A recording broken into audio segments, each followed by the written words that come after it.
7,000 plus विकल्या जाणारी आमची सोयाबीन 4,000 रुपयांवर कशी आली? 12,000 रुपये प्रति क्विंटलपेक्षा जास्त दर असणारा आमचा कापूस 7,000 रुपयांवर कसा आला?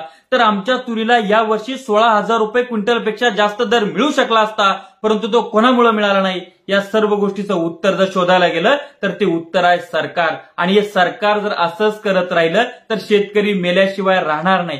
नमस्कार, मी ज्ञानेश्वर खरात पाटील. अॅग्रोवनची काही आकडेवारी तुमच्या समोर ठेवतो. आताचे जे सुरू असलेले 2 वर्ष आहेत, या 2 वर्षामध्ये शुल्क मुक्त तेलाच्या, सोयाबीन तेलाच्या आणि सूर्यफूल तेलाच्या 40 लाख टन इतक्या आयातीला परवानगी दिलेली आहे.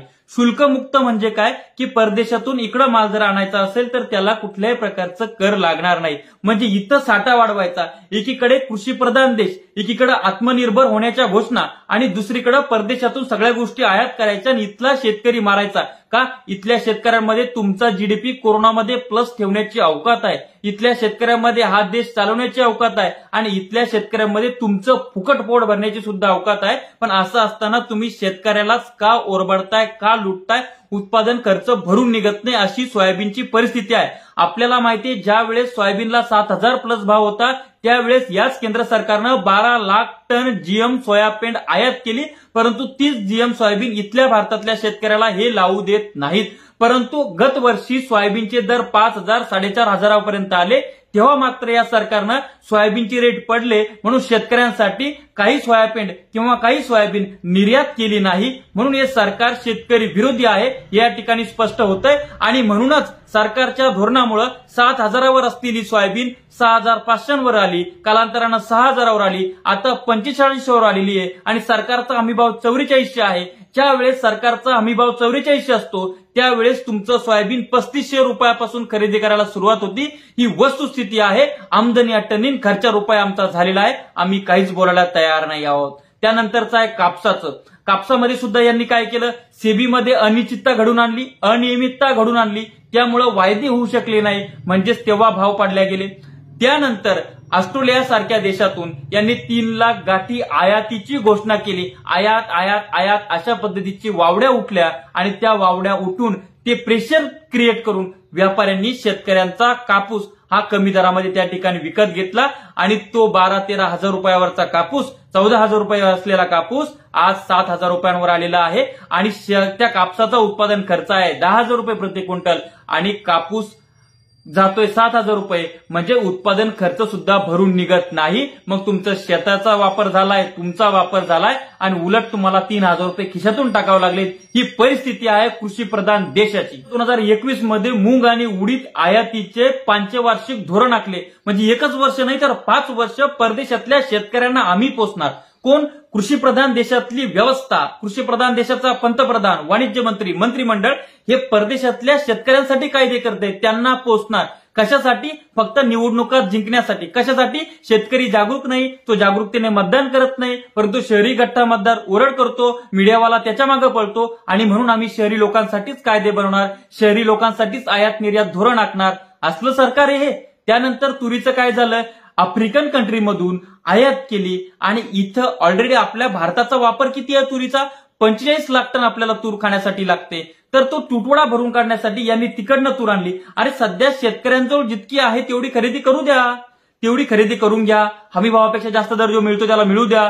त्यानंतर शेतकऱ्यांकडे आता नाहीच आहे, त्यावेळेस तुम्ही असं शेतकरी मारणार नाही आणि ग्राहकाला सुद्धा परवडेल अशा याच्यात तुम्ही आयात केलं पाहिजे. तुम्ही टोमॅटोचं काय केलं? एकीकडे गल्लीपासून दिल्लीपर्यंत दांडकी घेऊन तुमचे टोमॅटो महाग झाले, तुम्हाला टोमॅटो किती नफा मिळाला, बंगला बांधला का, गाडी घेतली का, असं शेतकऱ्याला विचारत ही मीडियावाले सुटले. परंतु आता टोमॅटो तुमचा 9 क्विंटल पंढरपूरच्या शेतकऱ्यांनी टोमॅटो विकलेत आणि 9 क्विंटलची पावती आली 34 रुपये. आणि नेपाळवरनं सरकार टोमॅटो आयात करते. हे सरकार कृषी प्रधान देशाचं सरकार आहे का? हे शेतकऱ्यांचं सरकार आहे का? गव्हाचं तसंच केलं, गव्हाची निर्यात बंदी लादलेली आहे. सक्तीची निर्यात बंदी का? सरकार आम्हाला भाव देऊ शकत नाही तर सरकारनं आमच्यामध्ये हस्तक्षेप करू नये, आयात निर्यातीमध्ये सरकारनं तोंड घालू नये, घातलं तरी शेतकऱ्याला परवडेल, त्याला भाव मिळेल अशा पद्धतीचे सरकारचे धोरण असले पाहिजेत. परंतु हे सरकारचे धोरण शेतकऱ्याच्या कायम विरोधात आहेत. टोमॅटो सुद्धा आयात केला, कांदा निर्यातीवर 40% शुल्क लादलं आणि गहू निर्यातीवर बंदी आहे. म्हणजे ज्या ठिकाणी आमचा गहू 2,200-300 रुपये जात होता, जर तुम्ही निर्यात केली असती तर गव्हाचे रेट शेतकऱ्याला 3,000-3,300 मिळू शकले असते. परंतु हे फक्त सरकारच्या धोरणामुळे होतंय. आणि सरकार असतं मस्तवाल का झालंय? सरकार शेतकऱ्याला गृहीत का धरतंय? तर चळवळी राहिल्या नाहीत, ज्या आहेत त्या सरकारच्या दावणीला बांधलेल्या आहेत. सरकारच्या प्रस्थापित राजकारण्यांनी चळवळी मोडल्या, तोडल्या, चुरगळा मुरगळा केल्या, चेंदा मेंदा केला आणि सगळं देशोधडी लावण्याचं काम झालेलं आहे. सध्या कुठे काही मोजकेच नेते जर सोडले तर कोण तुमच्या सोयाबीनच्या भावासाठी बोलतोय, कोण तुमच्या कापसाच्या भावासाठी बोलतोय? सध्या तुमची सोयाबीनचा पट्टाचा पट्टा उद्ध्वस्त होत चाललाय, त्याच्यावर कॉलर रॉट आलाय, दुसरे वेगवेगळे आजार तुमच्या सोयाबीनला झालेत.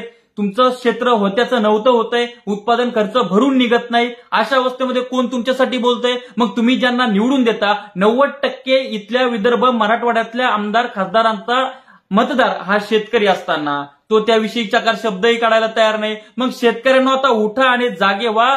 तुम्ही स्वतः मेल्यापेक्षा यांना मारून जगा, यांच्या बुडाला आग लावा, बाप दाखवण्याचं श्राद्ध घाल. या आमदार खासदारांची परिस्थिती तुम्ही केली पाहिजे. विधानसभेमध्ये कशासाठी जातात, लोकसभेमध्ये कशासाठी जातात, यांची धास्ती झाली पाहिजे की बाबा या कापसाला भाव जर मिळाला नाही, सोयाबीनला भाव जर मिळाला नाही तर आम्ही सिटिंग आमदार खासदार जे आहोत आम्हाला ही सरकार ही जनता पाडून टाकेल, म्हणून मला रस्त्यावर उतरावं लागेल. आणि हे रस्त्यावर आपल्यासोबत उतरले पाहिजेत. आपण यांना निवडून दिले, कशासाठी निवडून दिलंय? फक्त स्वतःचे घरं भरण्यासाठी? एकीकडे हे सगळे आमदार खासदार लोक, हे मंत्री लोक स्वतःच्या पुढच्या 70 पिढ्या कशा जगतील आणि त्या कशा मोठ्या होतील, उभ्या होतील यासाठी प्रयत्न करतायत. आणि तुम्ही मरत चाललाय.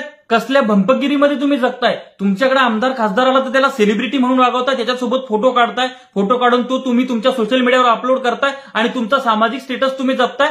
अरे पण दुसरीकडे खाली घालायला चड्डी नाही ना आपल्याला, अशी परिस्थिती आहे ना आपली. आज सोयाबीनचं काय?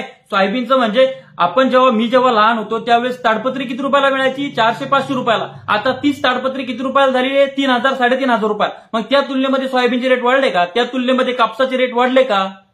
तुम्ही काहीच बोलायला तयार नाहीयेत. या सगळ्या गोष्टीवर मतदान झालं पाहिजे. सरकारचं लक्ष शेतकऱ्याकडे वेधलं पाहिजे. ज्या माणसानं हा शेतकरी उभा केला, युद्ध शेतकरी म्हणून बनवला, ते शरद जोशी साहेब म्हणायचे सरकारच्या समस्या सुलझाय, सरकारी एक समस्या आहे. सध्या शेतकऱ्यांच्या मध्ये सरकारच समस्या झालेली आहे. कारण की सरकार फालतू आमच्या मनामध्ये आयात निर्यात धोरणामध्ये ढवळाढवळ करते आणि तो पियुष गोयल वाणिज्य मंत्री तो तर फक्त मुखवट आहे, असली चेहरा तो मोदी सरकार आहे. आणि दुसरं म्हणजे शरद जोशी साहेब म्हणायचे सरकारचं धोरण आणि शेतकऱ्याचं मरण, ते आज आम्हाला प्रामुख्यानं रोज आम्ही जगताना भोगताना या ठिकाणी बघत आहोत. या व्हिडिओ बघून काहीतरी वाटलं असेल तर थोडा इतर शेतकऱ्यांपर्यंत व्हिडिओ जाऊ द्या. आणि दुसरं म्हणजे जागृत व्हा. कोणी नसलं म्हणून काय झालं, आपण सर्वांनी एकत्र येऊन ही चळवळ चालवली पाहिजे आणि चळवळी जिवंत असल्या पाहिजेत आणि त्या जिवंत असलेल्या चळवळी सरकारच्या दावणीला बांधल्या गेल्या पाहिजे नाही. शोकांतिका या कृषीप्रधान देशाची की या कृषीप्रधान देशामध्ये सरकारवर वचक ठेवण्यासाठी शेतकऱ्यांची सशक्त दबावगट असलेली चळवळ संघटना नाही. व्हिडिओ कसा वाटला कमेंट्स करून व्यक्त व्हा, इतर शेतकऱ्यांना पाठवा आणि जेणेकरून आता सगळेजण हुशार व्हा, या गोष्टीवर मतदान करायला शिका. अशाच नवनवीन व्हिडिओसाठी आपलं चॅनल सबस्क्राईब करा, साईडला असलेला बेल आयकॉन दाबा. व्हिडिओ फेसबुकच्या पेजला बघत असाल तर त्या ठिकाणी आपलं पेज फॉलो करा, इंस्टाग्रामला सुद्धा फॉलो करा. तुर्तास थांबतो, आपली रजा घेतो. आपला ज्ञानेश्वर खरात पाटील. धन्यवाद.